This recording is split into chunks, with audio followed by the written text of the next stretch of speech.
Alright, so here's the main board for Merchant's Cove. This is where all the main action is going to take place for the player interaction. So there's a lot to cover here. I didn't really do quite a great job with my last Learn to Play, so I figured why not pick up one of the biggest games we have to try to do a Learn How to Play. So we'll see how much I messed this up. But anyway, the object of the game is to get the most points or the most gold. You're going to be doing that by selling different types of goods based on the character you choose, and they're all different colors. So here I have a large yellow good versus a, sorry, I should have done that, a small yellow good. And there's yellow, red and blue, and then green. Each character has a large and a small version of that good. So at the beginning of each round, you're going to fill the boats. The boats are at the end of the harbor. Let me see if I can zoom in. There's little meeples in there, and they're all different colors. Those are the types of goods you're going to want to be making as you progress through the game. So at the beginning of each round, you go into the small bag over there. Boop, right there. And you pull out 2 meeples per boat, and there's 3 boats on each side of the dock. Once you do that, then you actually do your player actions. That I'll go over when we go to the separate videos for each of the 4 players. And by the way, I'm only doing the base game here. I'll be doing separate videos for the other characters. I'm going to say right now the other 3 characters, but there might be a surprise in there somewhere. As the game progresses, one of the actions you're going to be taking on the main board is hiring staff. Staff is right here. These are options you can have for people to help you out. And when you hire the staff, we'll go into more detail of what happens here, but as you can see, they each have a time that you have to pay, because the main currency in the game is time. And that's the clock down there. So for example, if you did an action on your board that cost 2 time, you would move it 2 spaces along the clock here. Whoever is at the end of the row, furthest, right here, orange would be the turn, but if they move forward, purple would then go. And purple only had 1 time, they'd go again, and go again, and so on and so forth. Every time your time marker passes one of these little guys here, you're going to take 1 guy out of that bag I just showed you and put it into one of the boats. You put it into whichever boat you like. If you happen to fill up the boat completely, it's going to dock, and you are going to choose which of the boats to dock. Now, you'll see that the boats are separated by this little island up here. It's got a dragon. I'm not sure if the camera's good enough to see the dragon. The boats to this side of the island can only dock in one of these 2 spots, and the boats to this side of the island can only dock in one of those spots. So there's a kind of take that aspect to it, because at this dock you can sell large goods. At this dock, where 2 ships are going to dock, you can sell small goods.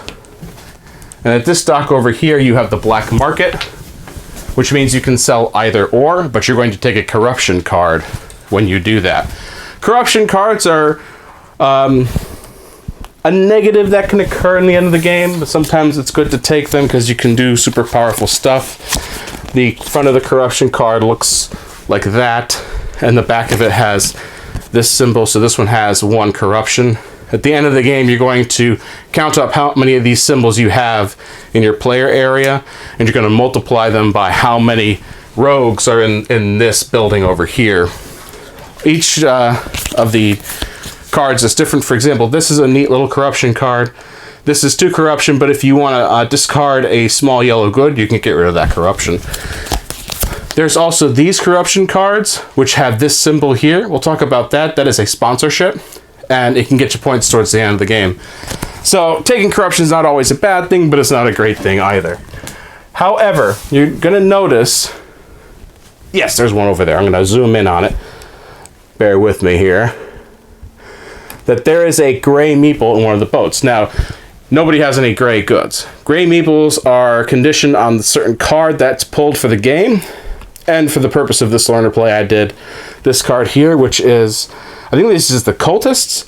and that is you can take a corruption to turn that gray meeple into any color you want. Sorry, I cut myself off there by accidentally hitting the button. With the thieves, I know it's nothing. There's no bonus you can get for, and there's no corruption you can take. It's just kind of empty space. But at the same time, you don't want any of those rogues in the rogue area because, excuse me, all your corruption markers at the end of the game are going to be multiplied by how many of them are in there. Now, that's what happens when you go past these. I've set us up for a 2-player game here. So if I was here at 9 and I crossed this threshold, this token here that's placed there for the game allows me to take 2 meeples out of the bag and put them in the ships. Once 2 of the docks on the side have docked, once 2 of the ships have docked on either side of the island, the 3rd ship empties and they go into the guild halls there. And that's with sponsorships, and I'll talk more about that in a second. So then once you reach the end here, you're done for the round, and then you'll be setting up for the next one. So once you're done for the round and both players done for the round, you're going to sell your goods. Now, for the sake of an example, let's say this ship was docked here, had a yellow and a blue meeple, and it had 2 red. And I happened to have a red good that I wanted to sell. And this is the large red good here.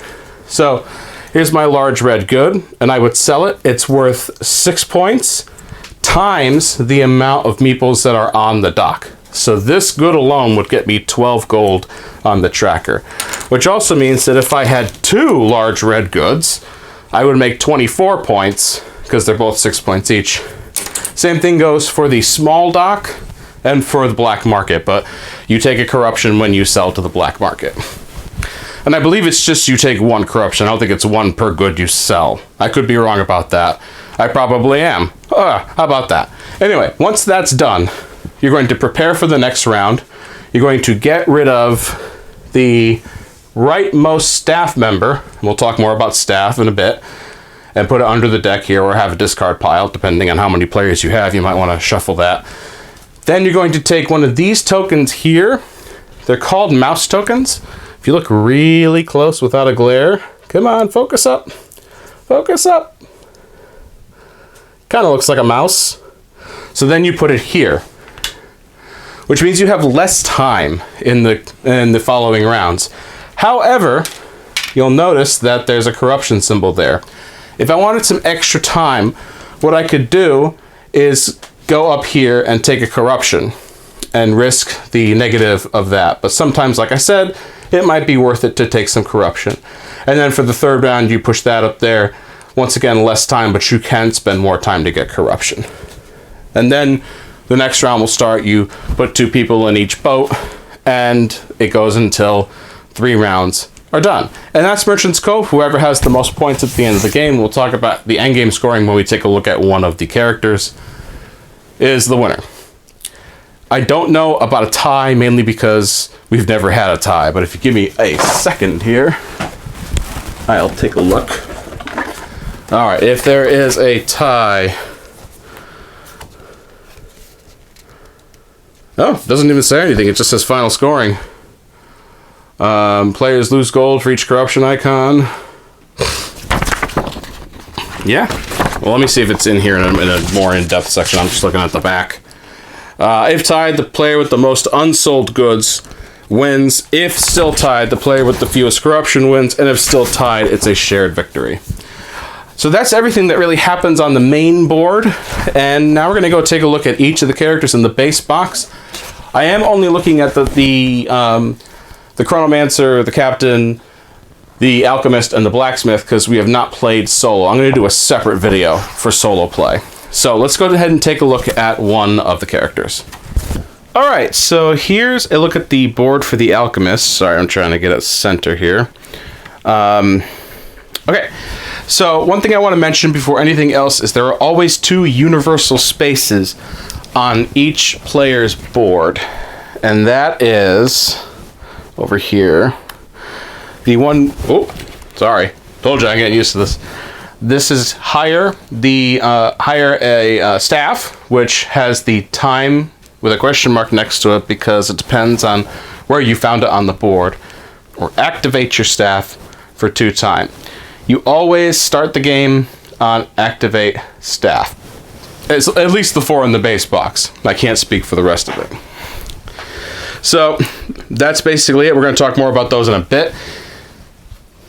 Now, what the heck, we'll talk about them now. Okay, so we talked about staff for a bit back when I showed you the base game there.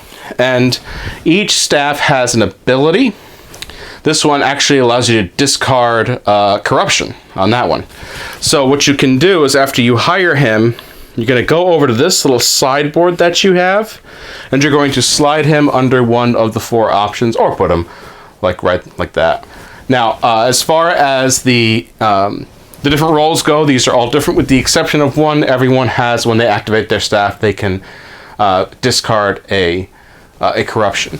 Why would you want to activate your staff? Because if you ever have all 4 spots of your staff full, and I'm just making an example here, then you'll get to do 4 actions for the cost of 2 time.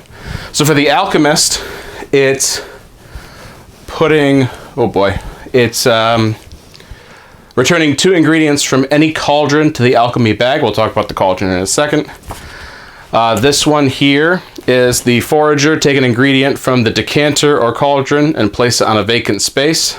And then the other one that we over here is brew 2 potions. How are you brewing potions, and what the heck am I talking about? Well, let's head back over to the board.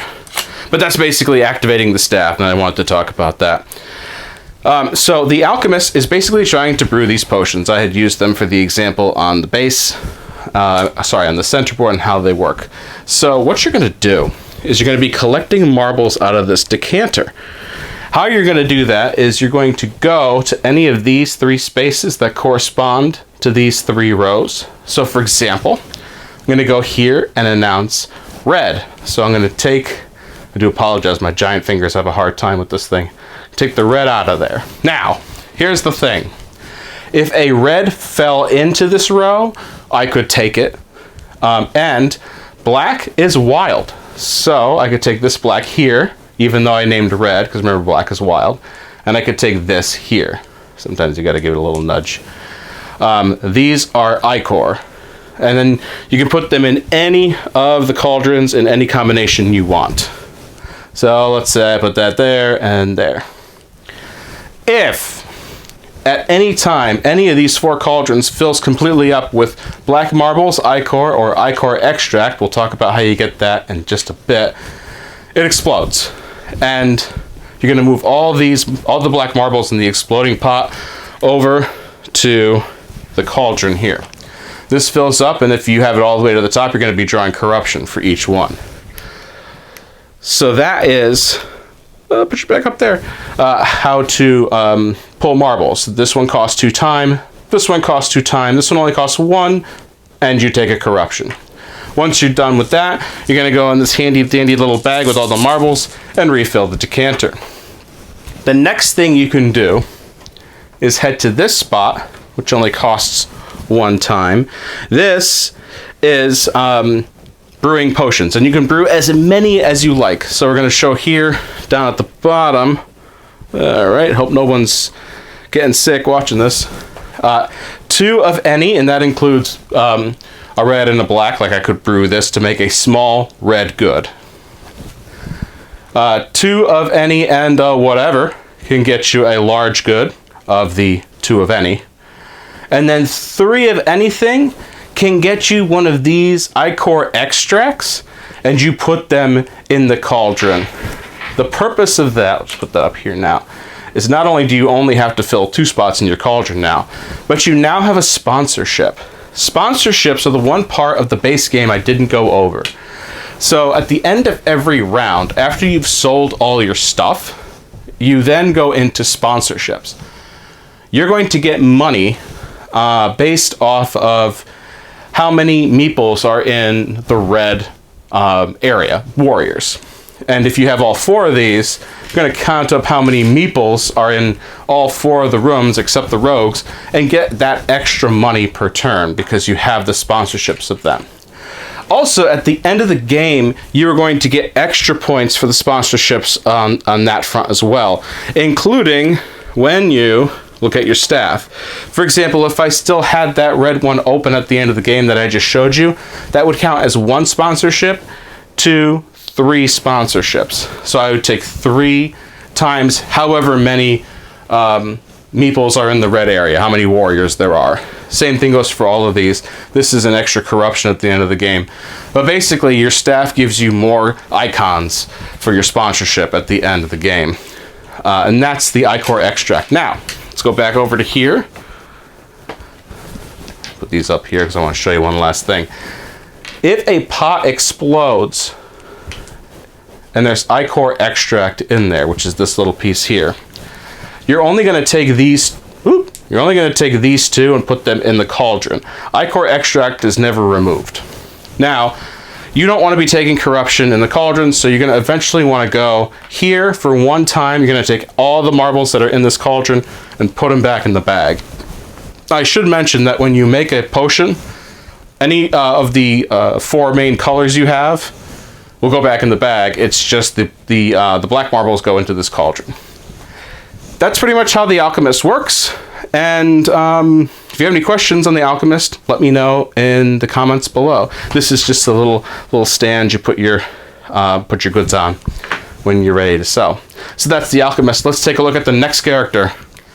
All right, so here we have the captain, and this is the character that has the spinner right here. But I always see it as it's meant to be a compass. So anyway, you are trying to get treasure chests, which are your large goods, and you're also going fishing, which are your small goods. But you're going to be doing that with these ships here. Couldn't get them to stand up. I got to file down the bases of them a little bit. They're just a little too round. That's okay, not a problem. So on your turn, you can do any of these actions. You can go up here, which is to flick the spinner. Now there are 4 spots on the spinner. I'm going to try real hard to not give you a headache looking at them. This means you can move 2 spaces, and you're going to take a piece of silver, which are these here, and put it on the island. And we'll talk about what the island does in a minute. And if you only spin this first spot here, you may take a corruption and spin again. This one here gives you 3 movement with 2 silver on the island. Down here, 3 movement, 2 silver on the island. And then 4 movement, 3 silver on the island. How does movement work? Basically just to an adjacent spot. That's a movement here. And this is a movement. So I could go 1, if I rolled 4, spun 4. 1, 2, 3, 4. That would be 4 movement. Be very aware of the silver spots along the borders here. Sometimes, depending on how you move, will actually push silver onto the island. Now, silver is good because when you go to search for treasure, you will get the silver in points from the island. But you need to actually search for treasure, and we'll get there. I'm just trying to talk about some of the stuff here. Do not make the same mistake I made where I accidentally thought this space was adjacent to all of these spots, and I was going, oh, I'll go here. No, that's not how that works. So then if you don't like the spinner, if you really don't want to use the spinner, that's fine. You can go here and get a movement of 1. If you have ships in these areas and you go here, you can fish, and you're going to get these small goods. If you choose, so if you move out to here, you'll actually see what's on the other side. So once you get into this zone, you can flip this, and that's a large blue good. If you go here, and also at the end of the round, if you're in those spaces, you get the sponsorship. We talked about sponsorship with the Alchemist. So if you go and get treasure, and you also have a ship out here, you'll be able to pick up those and any silver on the island and get the points. You can also fish for the silver as well. And then, of course, you have higher, which is the 2 spots on everyone's board, and this is the the staff. Let's take a look at the staff board for this one here. This one's pretty simple. Move 2, put a coin down, go fishing in one zone, put a coin down, and the universal, get rid of a corruption. That's the captain. Has a nice little tray here to put their goods, and they're mainly looking for treasure and for and to go fishing. At the end of each round, these will be replaced if they've been removed. And you remove all of them, and then you shuffle them except for those that you have left to sell, and you put new ones out. And if there's a ship in the region where you put it out, it'll flip face up as well. That's how the captain works. Okay, so now we're taking a look at the blacksmith. The blacksmith is using a dice rolling mechanism to operate their board and get their goods.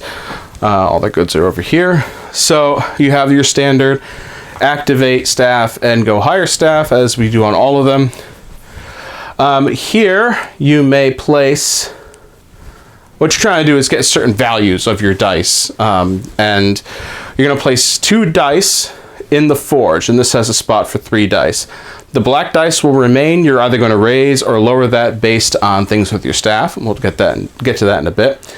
But you could put 2 dice in there. So let's say I put the, I rolled these before we started. I'm going to put the green and the red. Now, whichever color dice is at the top is the type of goods you're going to make.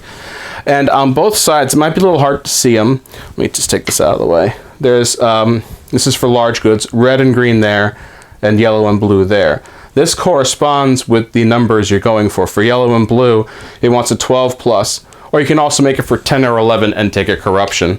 For red and green, it's 8 or 9 for a corruption or 10 plus. So on this good, when we eventually forge, we would be making a large red good at 10 plus, because you just add up all the dice.